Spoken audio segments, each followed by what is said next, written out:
27절입니다. 하나님의 말씀은 고린도전서 1장 27절입니다. 그러나 하나님께서 세상의 미련한 것들을 택하사 지혜 있는 자들을 부끄럽게 하려 하시고 세상의 약한 것을 택하사 강한 것들을 부끄럽게 하려 하시며. 아멘. 말씀 제목은 하나님의 역설입니다. 말씀 제목은 하나님의 역설입니다. 이 역설이라는 말을 제일 먼저 사용했던 사람은 세른 케르케고르입니다. 그 케르케고르의 역설이라는 그 개념을 예수 그리스도의 십자가의 죽음의 역설을 그가 이제 말하면서 그 예수 그리스도의 십자가의 죽음이 오히려 인간을 살리는, 인간을 구원하는 놀라운 하나님의 역설이 있었다라고 그분이 이렇게 주장을 했죠. 그래서 그 실존주의 철학자였던 케르케고르가 기독교를 가리켜 역설의 종교라고 했습니다. 역설은 뭘 의미하느냐? 인간의 상식과 세상의 보편적이고 합리적인 기준과는 완전히 다른 체계의 논리예요. 그러니까 우리는 생각할 때에 강한 사람이 더 강하고 또 돈 많은 사람이 좀 더 잘 나가는 그런 것이 세상의 논리인데, 하나님의 나라 안에서는 혹은 주님이 하나님 그분 자신이 놀라운 일들을 하실 때는 그렇게 하신 경우가 별로 없습니다. 성경의 인물들을 쭉 보시면 그렇게 잘 나가는 인물들이 주님께로부터 쓰임받은 사람은 그렇게 많지 않아요. 물론 우리가 잘 아는 아브라함이라는 인물은 부자였습니다. 왜냐하면 우상 만드는 아버지 밑에 있었기 때문에. 우리 이제 아셔야 돼요. 우상을 만들었다 하니까 요즘 말로 하면 지위가 낮았겠지 생각하는데 그렇지 않고요. 아브라함 시대 정도의 그 우상을 만들 정도면, 신상을 만들 정도면 우리 지금 계급 사회였기 때문에 굳이 따지면 제1, 그러니까 제1그룹에 속합니다. 그러니까 제1그룹에 속했단 말은 무슨 말이냐면 귀족입니다. 귀족 중에 귀족. 왜냐하면 아무나 우상을 만들 수 없었기 때문에 그런 사람이 오늘날 말하면 저 해남 끝에 있는 촌동네에 살다가, 촌동네가 아니라 강남에 살다가 저 촌동네가 똑같아요. 해남 끝까지. 그런 사람이었고, 그러니까 괜찮은 사람이었어요. 그러나 그 외의 사람들을 쭉 보시면 그렇게 잘난 사람들이 없습니다. 그렇게 특별하게. 그러니까 물론 잘난 사람도 꽤 있어요. 사도 바울도 잘난 사람이고, 또 느헤미야도 그렇게 나쁘지 않는 순박한 거론장이었기 때문에, 그리고 다니엘도 그렇고 총리였잖아요. 물론 이제 포로로 끌려갔었지만 처지는. 그리고 그 외에 다윗은 목동 출신이었고, 아모스는 그 목자 출신입니다. 그 사람도. 근데 이제 우리가 뽕나무를 쳤다고 하니까 그 뽕나무 농사 짓는 사람이라는 착각을 하는데 그건 아니고요.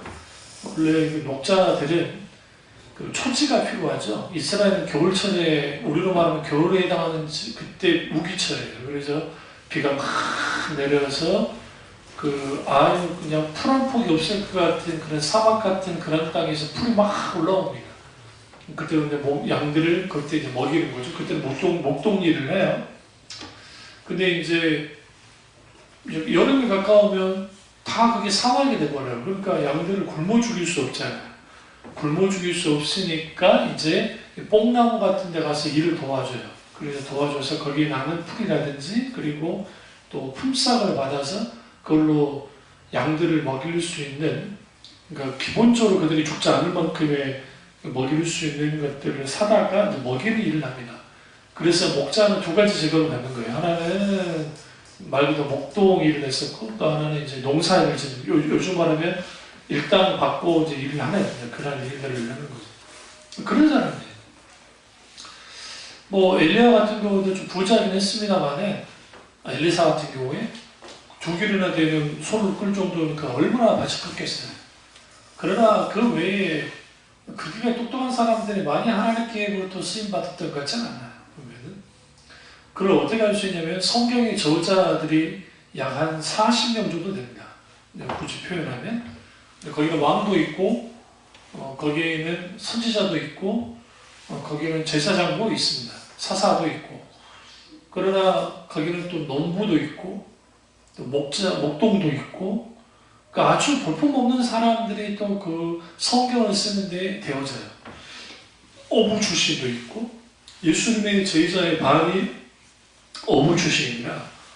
계급사회가 있죠. 그 당시 계급사회인데 그 어부들은 그러니까 굳이 1등급미, 2등급미, 3등급미나 굳이 나누면 거기는 거의 한 3등에서 4등급미 정도 돼요. 그러니까 먹고 사는 데는 괜찮아요. 물고기 잡아서 먹으면 되잖아요. 그러나 이제 정결례에서 죽은 생선을 만져야 돼요.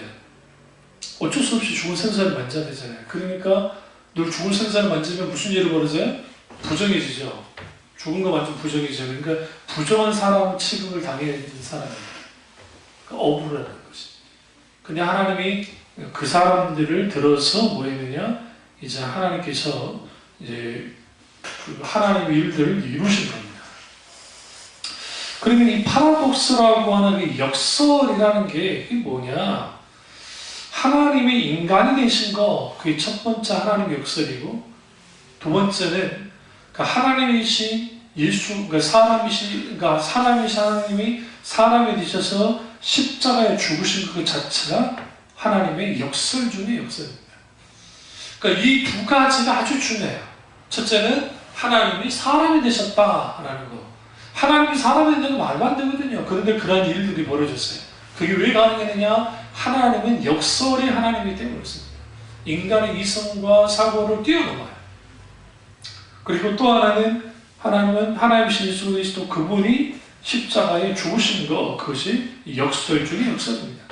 그래서 성경의 전반적인 모든 정신은 뭐냐면 지는 것이 이기는 것이고 버리는 것이 얻는 것이고 죽는 것이 살게 된다고 가르칩니다. 오늘날의 세상은 그렇게 가르치지 않아요. 이기는 것이 이기는 거고 얻는 것이 얻는 것이고 그 다음에 사는 것이 사는 것이지 좀더 손해보며 살지 않아야 된다는 것을 가르치죠. 그리고 그러한 것들이 학교 다닐 때부터 이제 되는데 그게 뭐냐면 성적 순으로 사람들을 쭉 평가를 하죠.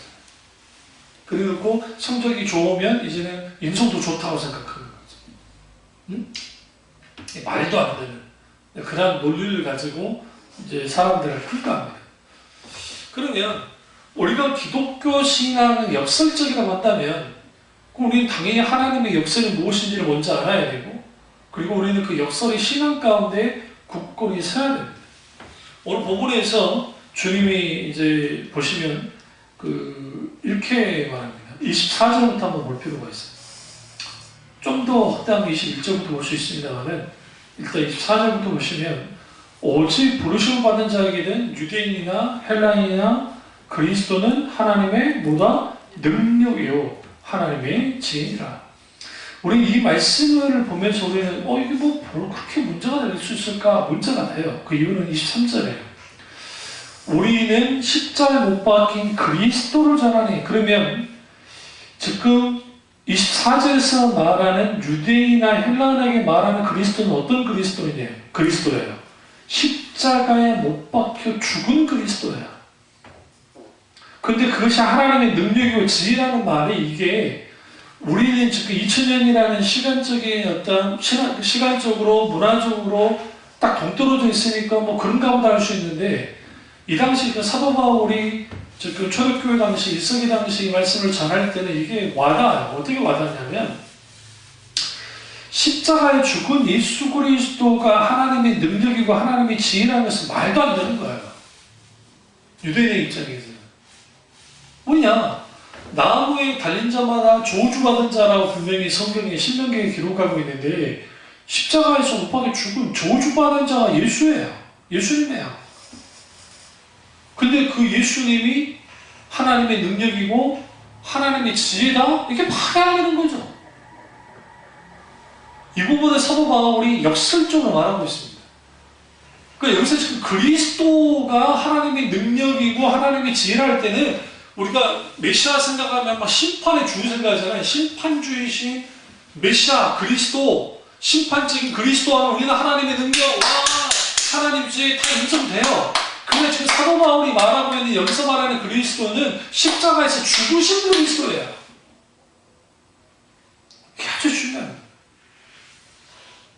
그분이 하나님의 능력이고 하나님의 지혜다라고 말하고 있습니다. 여기서 우리는 뭘 알 수 있냐면 정말 진정한 하나님의 능력은 어디부터 나오느냐? 약함으로부터 나오는 거예요.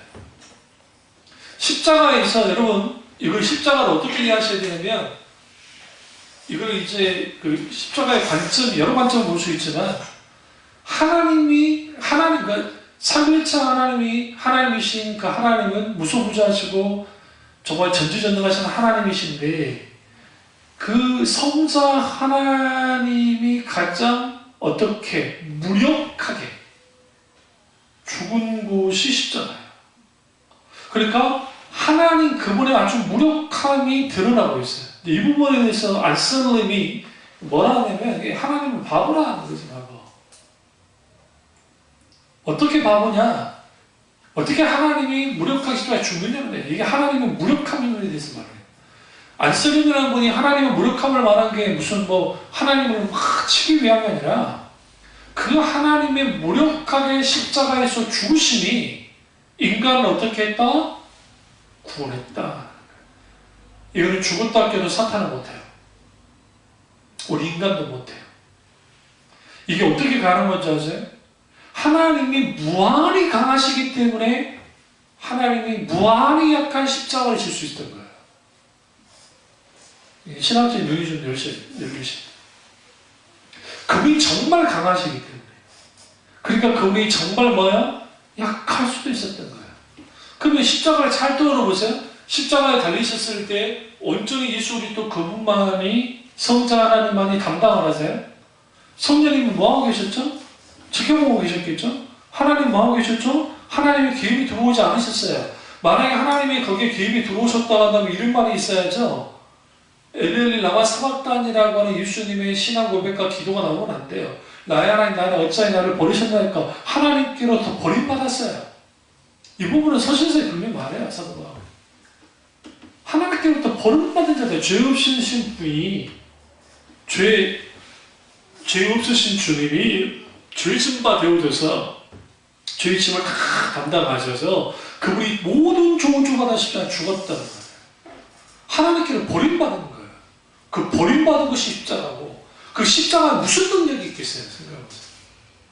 모든 죄악과 모든 허물이 다 십자가로 다 향해 있는데 예수님이 온전히 받는 거예요. 그럼 거기에 예수님이 요단강에서 세례를 받으시고 난 다음에 나올 때 뭐가 임하셨어요? 비둘기 같은 성령이 막 임하셨잖아요. 그러면 십자가 못 박혔다 돌아가실 때 비둘기 같은 십자가 죽어 계실 때 성령께서 비둘기 같이 막 임하셔서 붙들어 주시면 좋겠는데 성령님은 뭐하고 계세요? 거기서 지금 이 십자가 뭐하고 있냐면 전체를 아우르고 있는 거예요. 어떻게? 십자가에 짓고 있는 그 현장 속에서 그러나 직접 들어오진 않으셨다. 왜? 구속의 십자가는 성자 하나님만이 감당하셔야 되기 때문이었습니다. 그 감당하신 그 십자가의 죽음으로 말미암아 뭐였느냐? 살아난단 말이에요. 이게 역사네. 이게 믿을 수가 없는 거예요. 왜 믿을 수 없냐? 그게 말이 되냐는 거죠. 그게 한 사람이 죽었는데 뭐 그렇게 대단하냐? 예수가 죽은 것과 우리가 죽인 우리가 다시 살아난 게 뭔 상관이냐? 이게 자유주의 신학자들이 말하는 거예요. 예전에 지금 돌아가셨던 변화국의 감신의 학장이었던 그 교수님이 예수의 피나 돼지의 피는 뭐가 다르며 예수가 십자가에서 죽은 것과 우리가 뭔 상관이냐는 도대체. 그 사람은 주님을 만난 적이 없는 사람이에요. 목사하지 말았어야죠. 응? 목사하지 말았어야죠. 뭘 이해하지 못해서 그러냐? 복음의 신비를 이해하지 못해서. 복음의 신비는 철저하게 하나님 자신의 낮아짐에 있어요. 어떻게 낮아지느냐? 죽기까지 낮아졌어요. 저희 이 부분 보세요. 지금 성경에서 이제 여기서 좀 뭐라고 말하냐면 25절부터 한번 보세요. 하나님의 어리석음이 사람보다 지혜롭고 하나님의 약하심이 사람보다 강하니라. 근데 이걸 갖다 우리는 대칭을 해가지고 이렇게 부르는 게 있어요. 하나님 어리석음이 사람의 지혜보다 지혜롭고 하나님의 약하심이 사람보다 강하다 하니까 뭔가 비교가 된다고 생각하는 거예요. 이게 비교되는 게 아니에요. 그러니까 사도 바울이 이렇게 말하는 것은 뭐냐면 굳이 내가 니네들한테 말하는데 설명을 해주겠는데 하나님의 어리석음이 사람보다 지혜롭고 하나님의 약하심이 사람보다 강해 라고 하는 것은 너희는 인간은 하나님과 비교조차 할 수 없는 분이지만 굳이 비교한다면 그런 분이야 하는 거예요. 실제로 이렇다는 게 아니에요. 인간은 비교할 수도 없어요. 하나님의 지혜를 어떻게 따라가겠습니까? 무슨 여러분 알테 신장이나 그런 데 나와서 막 저기 공부도 많이 하시는 분들이 막 하는 말을 보면 마치 그들이 이제 과학자들, 특별히 과학자들 막 대단한 말들을 하는 것 같은데 그게 웃긴 게 뭐냐면 그럼 대단한 문제라고 생각해요, 그분들이. 근데 그분들의 학설들이 자주 바뀌는 거 아세요? 물리학 소위 말하는 학설들이 많이 바뀌어요. 이런 학설을 주장했다가 어떤 게 계기가 돼서 이런 학설이 또 이게 극복이 되기도 하고. 그러니까 이 인간의 지혜는 대단한 것처럼 보이긴 하지만 하나님이 어떻게 했어요? 그 하나님의 손이 그러니까 하늘을 폈다는 말이 있어요, 성경에 보시면. 우주가 확 핀 거야. 그러니까 지금 이게 소위 말하는 오늘 우리가 보고 있는 우주가 그러거든요. 이미 성경으로 기록하고 있어요. 그러니까 인간의 지혜가 아무리 뛰어나도 이게 비교가 안 돼요. 비교급이 아니에요. 그런데 우리가 일부러 비교해 준 거예요. 뭘 강조하려고 하는 거냐면 이거예요. 26절 이게 아주 중요해요. 형제들아 너희를 부르시며 보라. 육체를 따라 지혜로운 자가 많지 아니하며. 여기서 재미있는 표현이에요. 하나님의 어리석음이 사람보다 지혜롭고 라고 있죠. 근데 지금 이제 사도 바울은 뭐라고 그래요? 사람들 중에 지혜로운 사람이 그렇게 많지 않다라는 거예요. 저 보세요. 우리가 얼마나 IQ 몇이나 됩니까? 저희가 117인가 7인가 8인가 됐었는데 근데 IQ 좋은 사람 260 아인슈타인 같은 260이라고 하는데 그러니까 그런 엄청난 머리를 갖고 있어도 그게 소수예요. 그게 많지 않아요. 머리 좋은 사람이. 근데 지금 그 머리 좋은 사람이 그렇게 많지 않다. 그 다음에 또 보시면 능한 자가 많지 않다. 능력 있는 사람이 많지 않다. 근데 문벌 좋은 자가 많지 않다라고 말합니다. 근데 여기서 이걸 좀 반대로 생각해 보세요. 많지 않은데 그들이 지배하는 세상에 살잖아요. 그렇지 않나요? 공부 잘하는 머리 좋은 사람들이 지배를 받고 살잖아요. 그건 사실이잖아요. 집안이 너무너무 좋아서 그렇게 살잖아요. 응? 요즘 그거죠. 교계에서 목사 아들, 그러니까 담임 목사였던 대교회 목사님 은퇴하면서 자식한테 이제 교회 물려준 것이 문제가 되는데 학교 물려주면 어떻게 할 거예요? 생각보다 많아요. 아버지가 목사인데 아들이 유학 갔다 와서 목사 됐고, 어느 대학, 그냥 누가 어디나 말하지 않지만 그게 총장하고 있어요. 전문 친구가. 응? 그러면 그 사람이 막 능력이 좋아가지고 그럴 수도 있겠지만 누구 잘 만났어요? 아버지 잘 만나가지고 그 사람의 능력 유무와 상관없이 누구 자식으로 태어나에 따라서 이미 결정이 되는 거예요. 참 그 설립자의 아들이라는 일 때문에 총장이 되는 거죠. 이런 거 비일비재야. 학교들마다 쭉 보시면 사립대학 말할 것도 없어요. 그 외에도 기타 등등 집안의 배경이 좋은 집안에서 태어나면 그런데 이번에 청문회 보니까 그 2살짜리 애인데 그의 적금에 1,850만 원이 들어있어요. 2살인데. 그러니까 하는 말이 그것도 어디서 나니까 교통비를 또 있다나? 교통비가 뭔가요? 그 청문회 나온 사람이 교통비인가 뭔가를 모아서 그리는 거예요. 도대체 그 교통비라는 게 얼마나 모으면 1,800 얼마를 모을지 모르겠는데 이게 말도 안 되는. 그럼 여러분 부의 세습, 직업의 세습도 되잖아요. 어디 보면 직업의 세습, 그러니까 몽골 좋은 자들이 지배하는 세상이 됐고 그러지 말아야 될 교회 안에서도 그런 일이 벌어지는 거예요. 교회에서. 그리고 또 여기 보시면 힘 있는 자, 힘 있는 자가 많지 않다, 능한 자가 많지 않다, 능력 있는 자가 많지 않다 하잖아요. 실제로 능력 있는 자가 그렇게 많지 않아요. 이것을 뭐와 딱 비교를 시키냐면 27절, 여기서 중요한 단어가 나오는데 그게 이제 접속사인데 그러나야. 뭘 말하려고 지금 주님이 계속 끌고 나오는 거예요? 이게 그 하나님, 그러니까 그리스도, 그러니까 십자가를 지신 그리스도, 못 박혀 죽은 그리스도는 하나님의 능력이고 지혜다.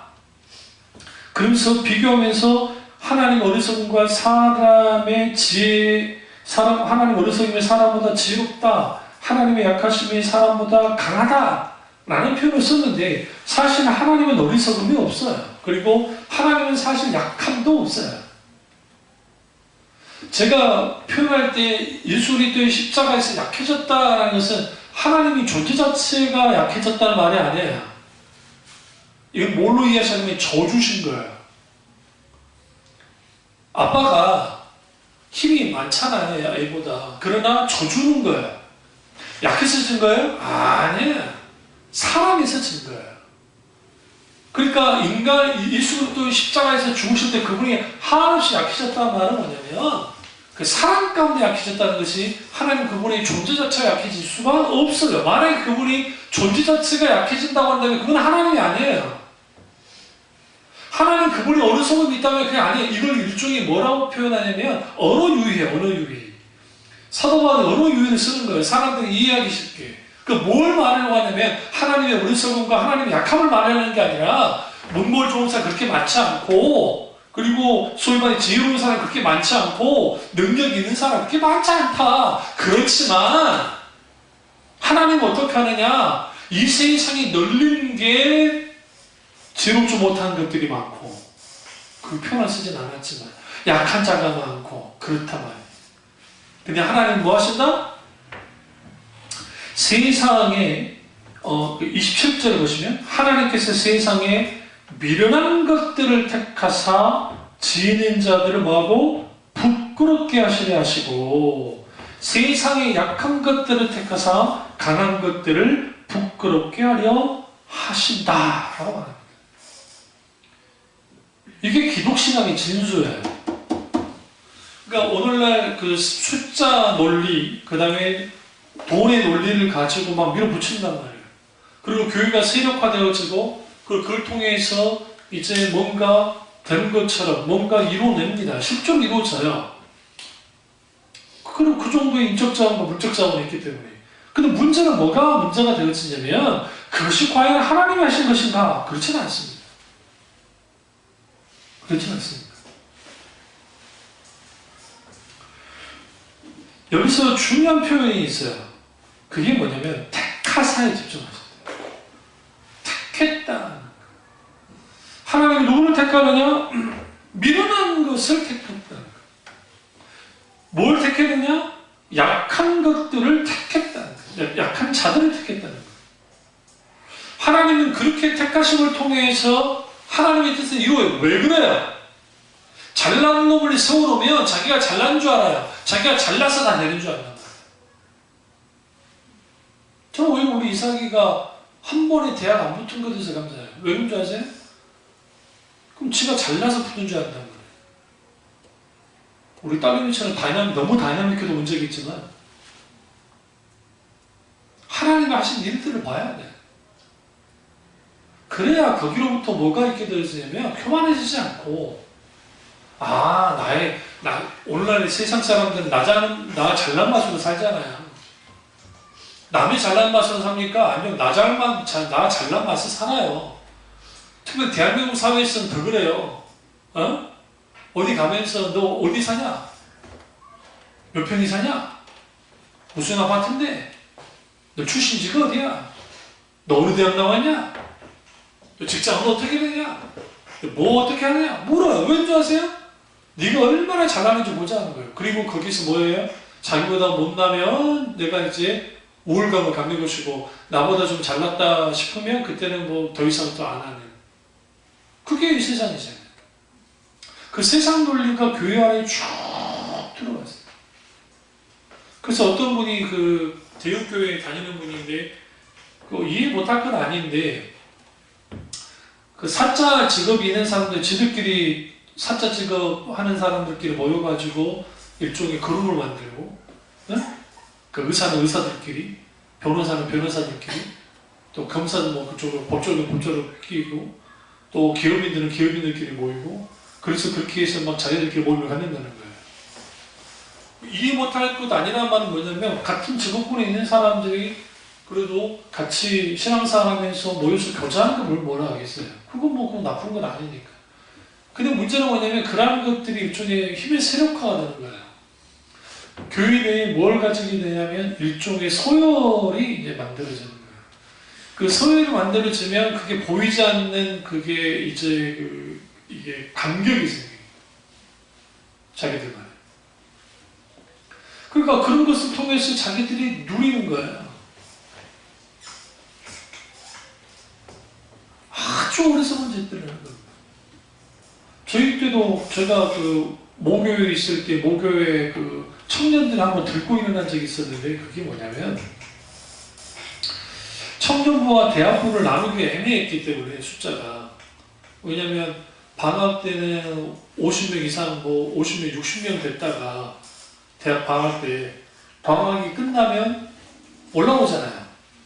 서울에 뭐 대학에 저기 여수에 대학 해봤자 그 당시 그 수산대학교 3년제짜리 수산대학교 하나 있었고, 그 다음에 순천대학교 4년제, 그리고 이제 저기 그 전남대학교 뭐 그런 대학, 이제 광주에는 대학이 좀 많긴 했지만 아니면 나머지 전부대잖아요. 그러니까 또 하필이면 또 우리 선배들이 공부를 좀 잘했어요. 하필이면 아니고, 한참 아주대 뜰 때 아주대에도 많이 갔고, 그때가 아주대가 뜰 때인데, 삼성에서. 그리고 이제 뭐 성대, 뭐 중앙대, 서울대, 뭐 연대, 뭐 고대만큼 들어온 선배들이 많았단 말이에요. 그러다가 그럼 이제 평상시에는 그 요수가 내려올 수가 없으니까 잘 안 되고, 이제 지방대에 다니는 형들 누나들이야 뭐 이제 대학부에 이제 있는데, 이 숫자가 그렇게 많지 않단 말이에요. 그러니까 이제 같이 이제 서울에 있는 사람들이 내오기 전까지는 무리 없이 지내다가, 그 사람들이 이제 방학 때 쭉 내려오면 이때부터 문제가 생겨요. 이제 수준이 안 맞다느니, 또 오랜만에 막 친구들 만나면 지들끼리 이제 막 모이고 막 그럴 거잖아요. 그리고 거기에서 이제 난리가 난 거예요. 그리고 가라라는 게 이제 대학부 쪽에서 가라잖아요. 이걸 좀 분리시켜달라. 그때 목사님이 당황해야 된다 그랬죠. 말도 안 되는 짓을. 그러니까 그 대학부가 뭐면 도대체, 그러니까 직업을 가진, 고등학교 졸업하고 직업을 가진 젊은 청년들의 그 허탄함이 있습니다. 근데 인간은 기본적으로 자기들이 잘남이 있으면 자기들끼리 무리지를 해요. 그게 교회 내에서 통용되어져요. 알게 모르게. 그러니까 이러한 일들이 교회 내에서, 그게 벌써 언제, 제 나이가 있으니까 뭐 그게 35년 전의 일인데도 불구하고 그런 일들이 벌어져요. 하물며 오늘날의 세상은 말할 것도 없습니다. 그러다 보니까 이 계속적으로 뭘 하기 시작하냐면, 그 얼마나 많이 가져 있고 얼마나 잘났고 얼마나 뭘 가졌느냐에 집중하는 거예요. 그리고 그걸 통해서 뭔가를 하려고 해요. 근데 정작 하나님이 사람을 선택하실 때는 미련한 사람을 무조건 쓴다는 말이 아니에요. 그건 오해에서 나온 거예요. 하나님은 가리지 않고 쓰세요. 성경에 보시면. 그럼에도 불구하고 하나님 어떤 사람을 쓰느냐? 겸손한 자를 써요. 그러니까 사도 바울이 주님 앞에 깨지고 난 다음에 그가 계속적으로 자고하지 않기 위해서 주님이 어떻게 했어요? 표를 허락하신 거예요. 그에게 가시를 허락하신 거죠. 그래서 그가 교만하지 않은 겁니다. 그러면 왜 주님이 이렇게까지 하시는 건가? 여기서 참 재밌는 표현이 부끄럽게 하시려고 왜 집중하셔야 돼요? 부끄러워야 돼요. 여러분 대학 교수님이 교회에 들어왔어요. 교회 공동체 예를 들어왔어요. 그러나 초등학교밖에 못 나온 집사님 혹은 권사님이라 할지라도 장로님이라 할지라도 그런 분들이 복음의 은혜를 받고 놀라운 하나님의 말씀에 사로잡혀서 실제로 그 놀라운 은혜 가운데 있으면 충분히 그들에게 뭐 할 수 있어야 돼요? 영적인 멘토 역할을 해요. 설명하실 복음을 설명하고 신앙의 세계란 어떤 것인지 알아야 돼요. 여러분 그 대학 교수 정도 되면 웬만한 책 다 읽잖아요. 근데 성경을 달달달 외우고 한다 할지라도 이게 지성인들이 바뀌지 않는 이유가 뭐냐면 자기 지식을 다 읽어내려고 그래요. 자기 지식으로만. 성령님의 조명이 필수인데 성령님의 놀라운 은혜가 필수예요. 그거 없이 못 읽어요. 아무리 똑똑한 사람들 할지라도. 그러니까 어떤 신앙이 성장이 안 되는 거죠. 그럼 하나님은 그 사람을 쓰면 뭐부터 하느냐? 그거부터 빼내는 거예요. 그 잘난 것들을 다 빼내요. 그럼 그 필요 없게 되느냐? 그렇지 않아요. 하나님이 다루시고 난 다음에 그 잘남 또한 사용하시는 거죠. 무조건 주님이 못난 것만 사용한다는 말이 아니에요. 그럼 여기서 왜 하냐냐? 왜 주님이 이렇게 하시냐는 거예요. 28절 보세요. 하나님께서 세상에 천한 것들과 멸시받는 것들과 없는 것을 택하사 있는 것들을 뭐하라고 한다? 폐하라 하시나니. 아주 과격한 말입니다. 사도가. 그러면 이 말씀이 나온 배경은 왜 그럴까요? 고린도 교회가 사정이 있어요. 지금 코린토라고 하는 고린도 운하가 있어요. 이 운하가 아주 오래된 겁니다. 여기가 운하를 팠다면은 어떤 곳인 거예요? 상적으로 생각할 때. 교통량이, 물동량이 많은 곳이에요.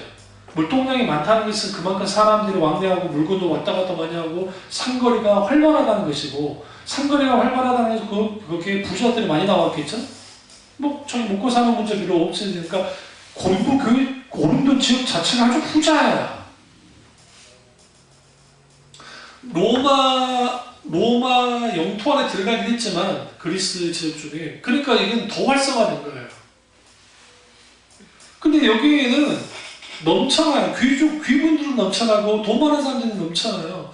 그러니까 이 공동체들이 교회 안에 들어와서 뭐 하느냐? 있는 자, 가진 자, 잘난 자, 목매를 좋은 자, 이 사람들이 교회를 장악해서 자기들 우두머리 역할을 하는 거예요. 그러니까 사도 바울이 이 부분에 대해서 정확하게 말하는 거예요. 하나님은 여기 표현이 굉장히 세상에 천한 것들, 멸시받는 것들, 없는 것을 택해서 있는 것을 폐하신다. 그러니까 니네 문벌 좋은 거 뭐해라? 자랑하지 말아라. 그만해. 그럼 왜 그래요? 29절 보세요. 이는 아무 육체도 하나님 앞에서 뭐하게? 자랑하지 못하게 하려 하시니라. 하나님 앞에 자랑하지 못하게 하겠다는 거예요. 그건 자랑하지 않고 살아야 됩니까? 아니에요. 31절 보세요. 계획된 바 자랑하는 자는 어떻게? 주 안에서 자랑함과 같게 하려 함이라. 자랑은 어디서 하는 거예요? 주님 안에서 하는 거예요. 예레미야 9장 23절을 찾아보겠습니다. 예레미야 9장 23절입니다.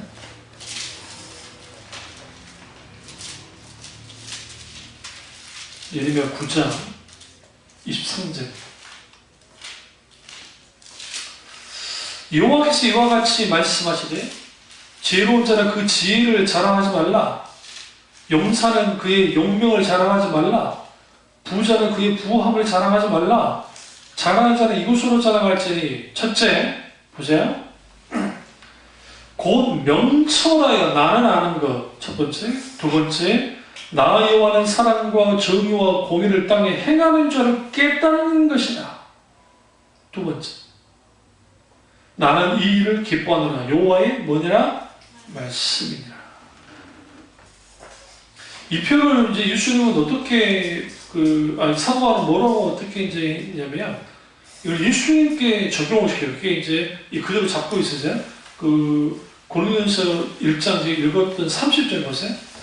너희는 하나님으로부터 나서 그리스도 예수 안에 있고 예수는 하나님부터 나와서 우리에게 지혜와 첫 번째, 두 번째 의로움과 세 번째 거룩함과 네 번째 구원함이 되셨으니.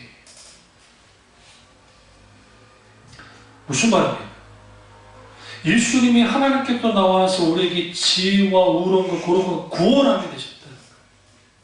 여기서 우리는 뭘 적용시켜야 되냐면 내가 가지고 있는 지혜 누구로부터 나왔다는 거예요? 예수 그리스도로 그분으로부터 나왔다는 거예요. 우리 속에 있지 않다는 거예요. 예수로부터 나왔다는 거예요. 우리의 거룩함 예수로부터 나왔다는 거예요. 우리의 구원 예수 그리스도를 통해서 나왔다는 거예요. 결국은 우리가 왜 주 안에서 자랑해야 되느냐? 그것은 결국은 우리가 자랑할 게 하나 없기 때문이에요. 그러나 조금만 내 지평수가 넓고 내가 좋은 대학을 나오고 좋은 직장을 다니고 내가 연봉을 엄청나게 많이 받고 뭔가 내가 잘 나가면 우리는 그걸 놓고 자랑합니다. 이번에 엽기적인 양아무개 회장이라는 사람 그 추태를 보세요. 말도 안 되는 짓을 해놓고 상하라고 한 그 글을 보니까 이게 말도 안 되는 거예요.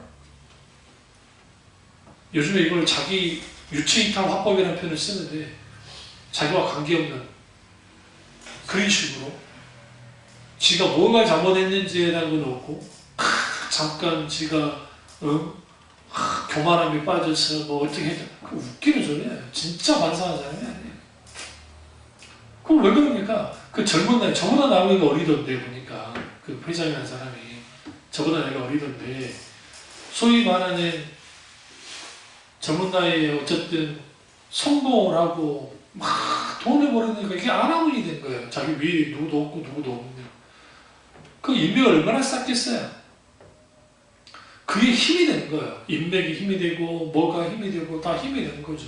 그걸 통해서 막 그러는 거예요.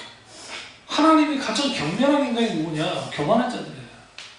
교만은 면방이 열망이 순봉이요 겸손은 존귀의 앞잡이라 하는 게 말합니다. 그럼 그리스도인은 어떻습니까? 그리스도인도 그래요. 지금 우리 노예를 나갔습니다만 나이가 이렇게 저보다 한 5살 정도, 5살 많은 등치 좀 좋고 그 목사님이 있었는데 교세가 한 300~400명 돼요. 제르스 교회로. 그래서 노예도 하고 그랬었는데 아주 목이 곱습니다. 말 그대로 좀 교만을 떨어요. 내가 봐도. 우리 노예 나가면서 우리 쪽하고 좀 같이 나가자고 했었는데 우리는 안 나갔죠. 나갈 이유도 없었고. 노예 할 때마다 의자 법이요? 하면서 막 진짜 말도 안 되는 하면서 결국은 정적과의 싸움에서 지니까 성질 난다고 다른 노예를 가버렸다. 근데 왜 그런 오만함과 교만함이 왜 그렇게 나타날까? 그게 뭐냐면 목사 사회에서 보이지 않게 뭐 보이는 거예요. 뭐 보이지 않는 데는 보이는 거죠. 교세가 많고 적음이 우위를 가려요. 정말 교회 재정이 얼마나 되는 게 우위를 가려요. 그러니까 올곧게 목회 오랫동안 하시지만 그렇게 교세가 크지 않은 상태에서 목회하는 정말 귀한 목사님들 꽤 많으세요. 왜 보시면 형편은 좀 어렵긴 하시지만 그래도 그런 감당하신다는 것 자체가 정말 감사해요. 하나님 앞에. 근데 그런 분들 알기를 뭐같이 하는 거예요. 뭐같이. 그러니까 막 군림만 해야 되는 거예요. 목사 사회에서 군림만 해야 되는 거죠. 아주 이러한 못돼 먹은 그한 형태가 그러면 우리 노예만 그럽니까? 그렇지 않아요. 일상화, 일반화돼요. 가슴 아파. 이런 부분을 우리는 뭘 보아야 되냐면 우리는 저도 그렇고 여러분도 그렇고 하나님 앞에 나는 아무것도 아닙니다. 나는 죽일 죄인입니다. N교회 그 목사님이 늘 달고 했단 말이에요. 나 같은 잡놈이 이렇게 은혜 받아가지고 이렇게 목사가 됐고 이런 교회를 이뤘고 나 같은 잡놈이, 근데 그분이 잡놈이 아니더라고. 어? 난놈이시더라고. 그분. 진짜로. 말은 분이 아주 겸손하게 하시는데 그러는 거예요. 그럼 뭘 보지 못하느냐? 신앙의 역사를 보지 못해서요. 하나님이 패한다? 라는 표현을 쓰죠. 굉장히 중요합니다. 주는 걸 패하기 원한다. 주는 걸 깨부셔요.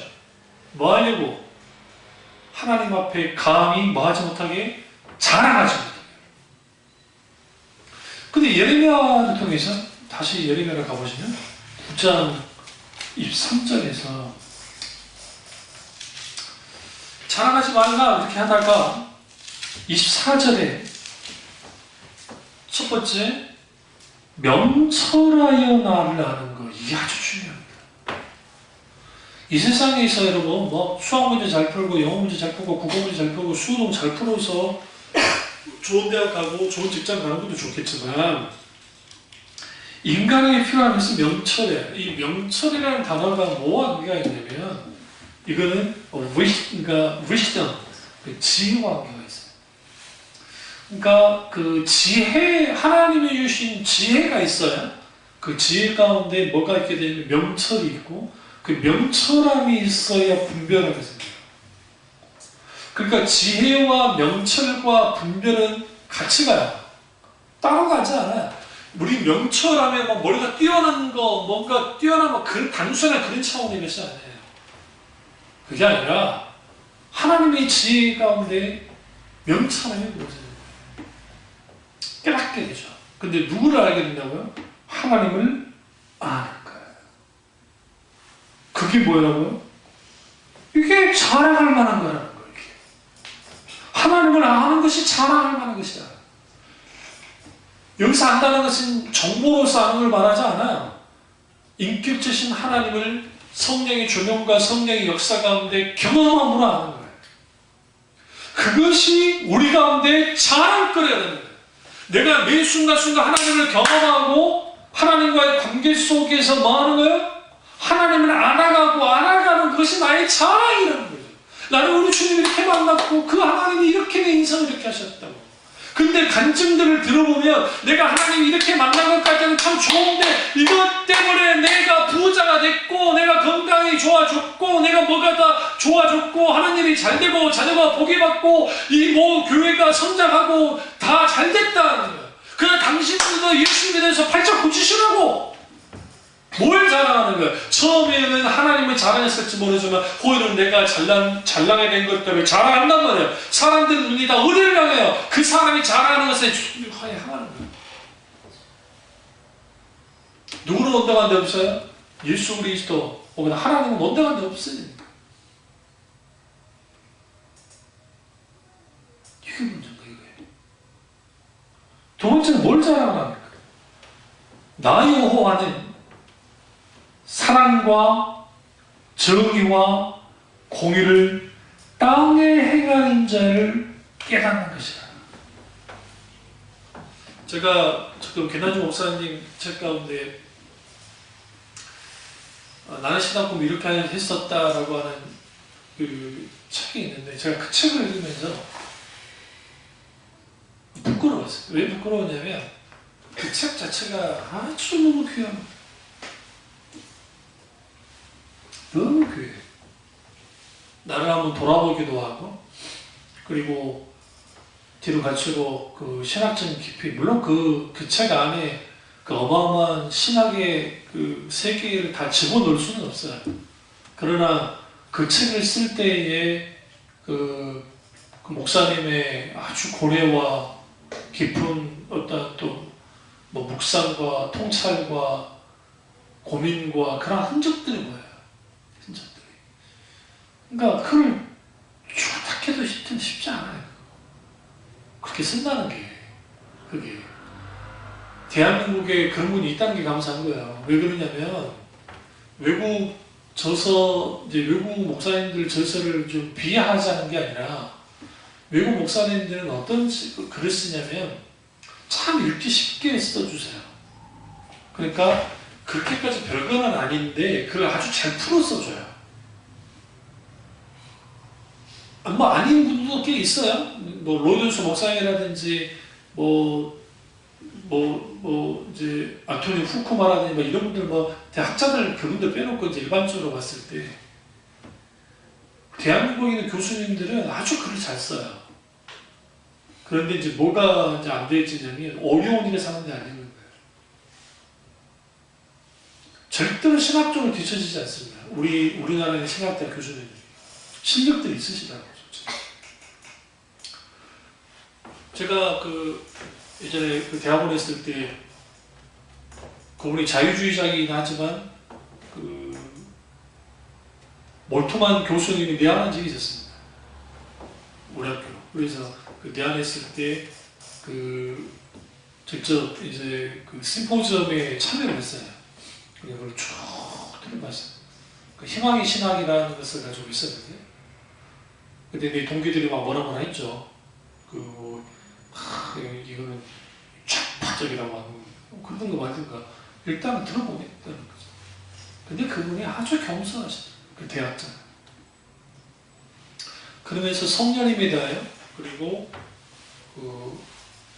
이 하나님이 주신 그 희망의 신학이라는 이분이 1차 대전을 겪고 했던 나이 어릴 때에서 이제 돌아가셨는데 그런 걸 쭉 해주는 거예요. 그러니까 여러분 우리가 봤을 때 이런 신학적인 깊이 그리고 또 신앙의 원숙함은 어디서부터 오냐면 인격지신 하나님을 경험하고 알고 그건 누구시냐는 거예요. 이걸 예레미야가 정확하게 표현하고 있어요. 사랑, 하나님의 사랑. 카리타스의 하나님의 사랑에 대해서 김단중 목사님이 거기에 대해 잠깐 그렇게 많지 않은 챕터에 쓰긴 하셨지만 그게 함축되어 있어요. 그 사랑의 정체가 도대체 뭐냐? 아가페적인 하나님의 사랑, 무조건적인 하나님의 사랑을 우리가 경험했을 때 그것에 대한 반복으로 나오는 게 카리타스의 사랑이에요. 물감으로 나오는 거예요. 이걸 지고지순한 사랑을 표현할 수 있어요. 우리말로 하면 지고지순한 사랑. 하나님을 향해서 내가 지고지순한 사랑을 하는 거예요. 그 사랑을 내가 갖게 됐을 때 사랑의 하나님을 깨달아요. 뭔지 아시죠?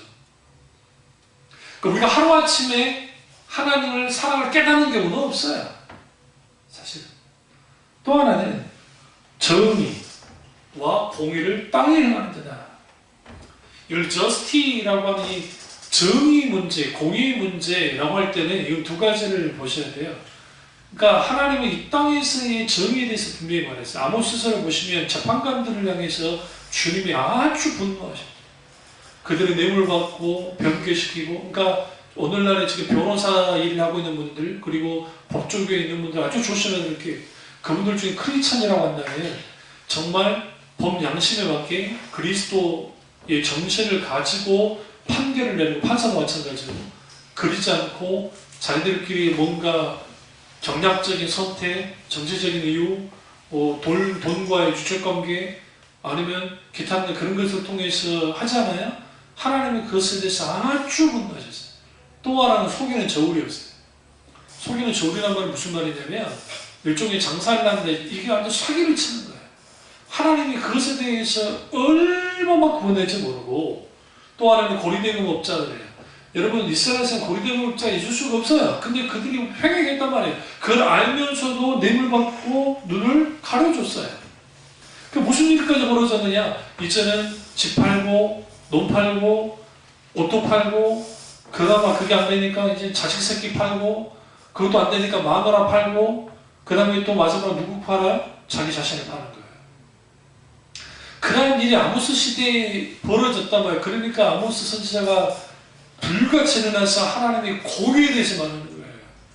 여러분 그게 얼마나 전투적인 장면입니까? 요즘 말하는 그 막 대모하신 분 있죠? 우리 그 전두환이 너무 물러가라 했던 그 구호보다 더 세요.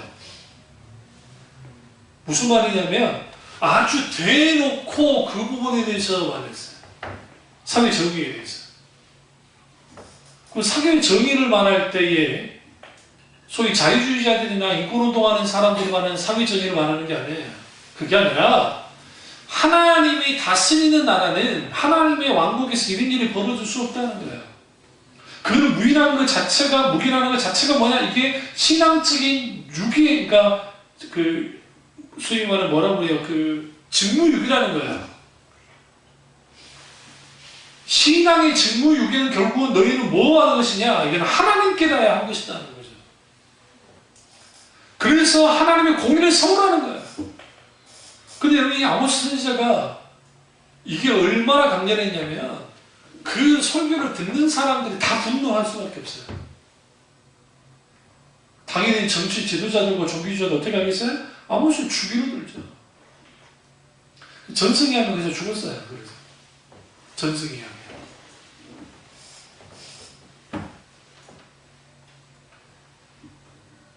구약의 선지자들이 만만한 사람들이 아닙니다, 여러분.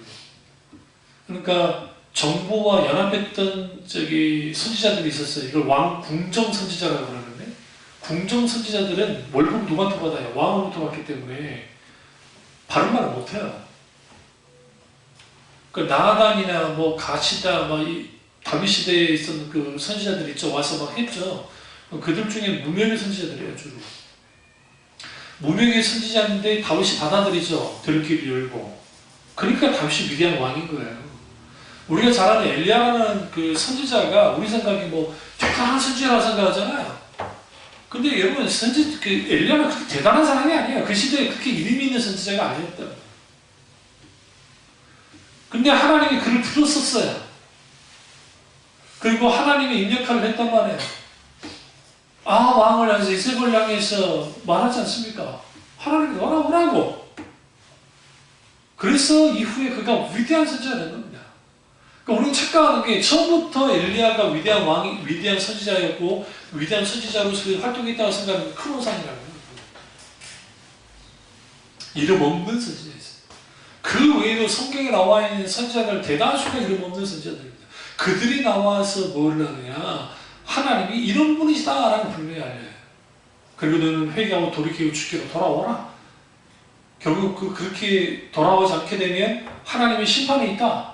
그 하나님의 심판, 그러나 그 하나님의 심판에는 뭐가 있다? 남은 자들 향한 하나님의 공의와, 남은 자들 향한 하나님의 헬세, 자비와 은혜가 있음을 알고 돌이키고 또 돌이키고 돌이키자.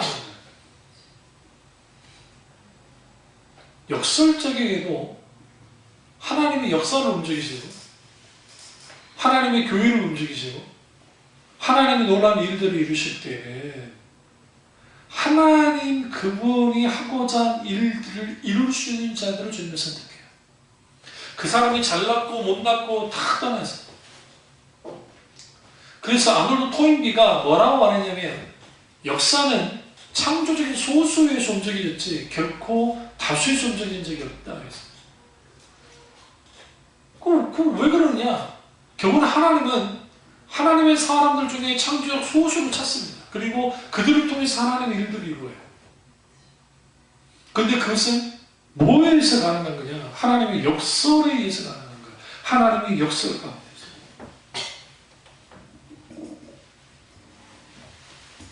그래서 주님이 사랑이 많으세요.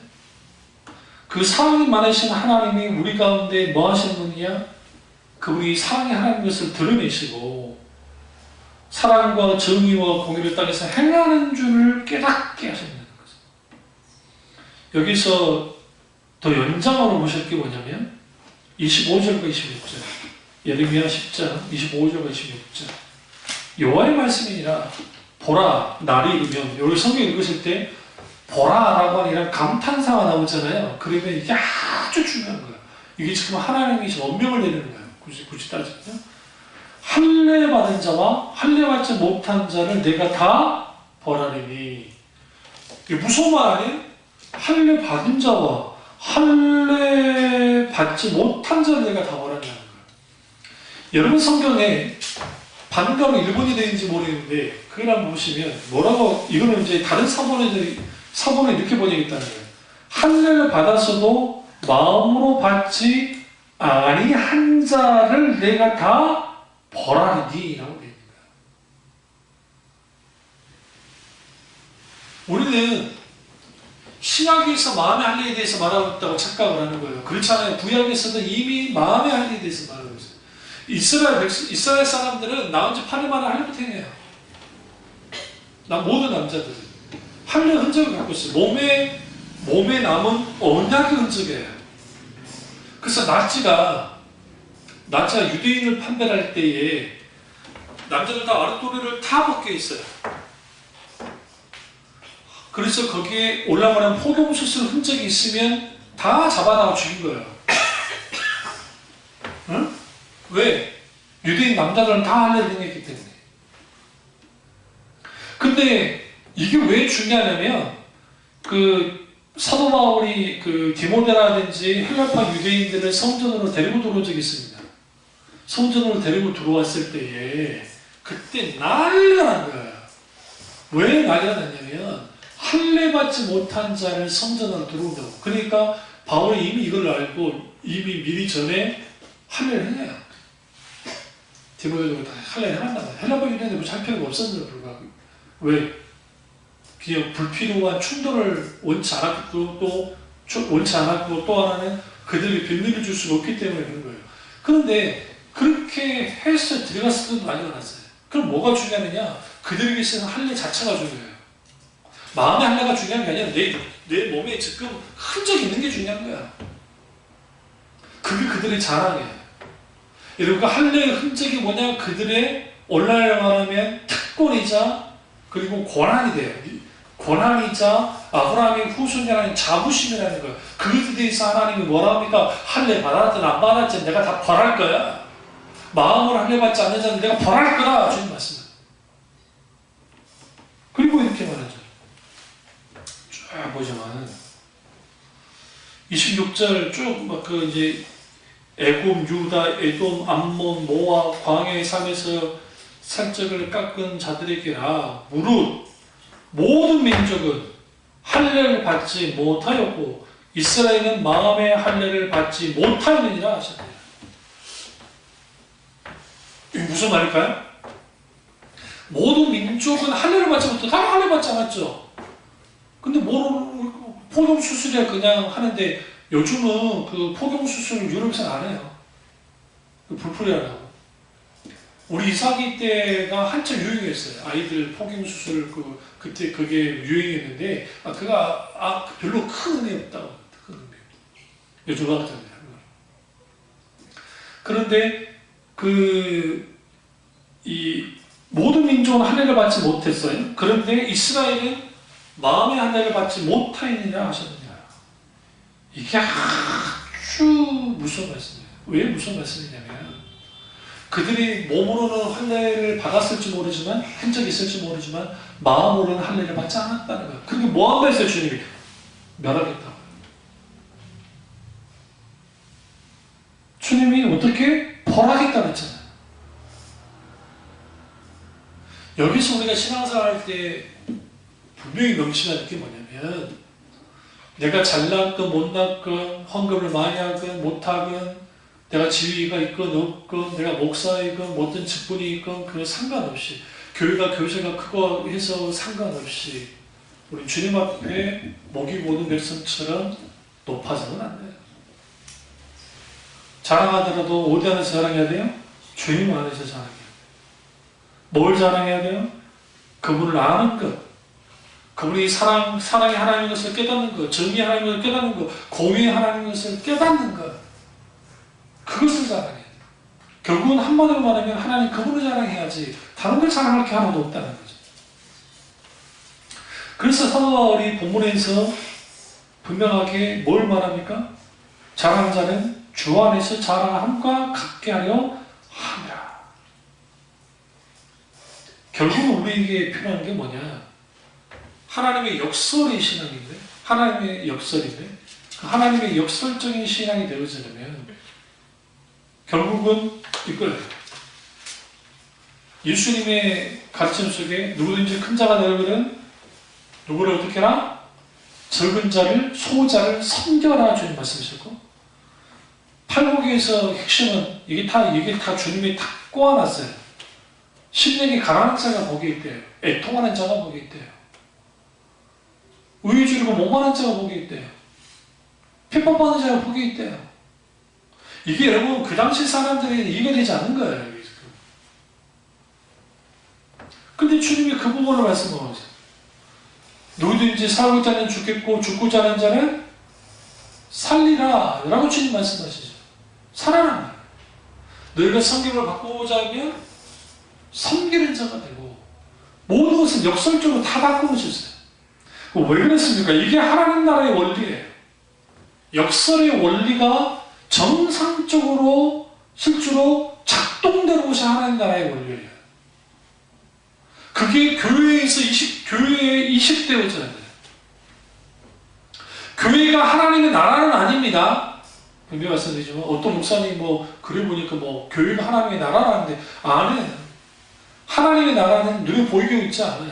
그건 이제 마지막 주님 저희 때만 완성되는 것이고 하나님 나라는 하나님의 통치와 다스림을 된다. 그런데 그래도 불구하고 교회에 하나님 나라의 원리가 작동되기 시작할 때 우리는 뭘 보게 되냐면 내가 더 많이 갖고 더 넓은 집으로 더 좋은 집으로 더 어떻게 그게 막 정신을 쓰는 것이 아니라 어떻게 하면 하나님의 뜻을 이룰 수 있을까? 하나님의 사랑과 하나님의 공의와 하나님의 정의 그리고 예수 그리스도 그분이 하나님의 능력이고 하나님의 십자가인데 어떻게 십자가의 역사를 드러낼 수 있을까? 그게 아주 중요하고 아주 소중한 것. 그래서 우리는 하나님의 역설로 볼 수 있는 눈이 필요합니다. 다음 주에 한번 말씀드리겠습니다만 어떻게 볼 수 있어야 되냐?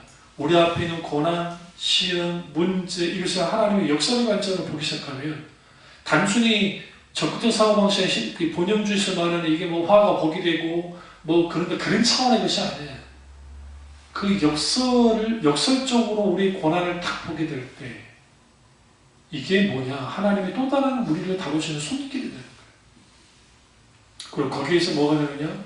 말 그대로 놀라우신 하나님의 이 반전의 은혜가 이곳에 있게 되는데 그 반전의 은혜가 우리 삶 속에 넘쳐나요. 그 은혜가 저와 여러분 있기를 주님으로 축원합니다. 기도하겠습니다. 기도하실 때 이 말씀이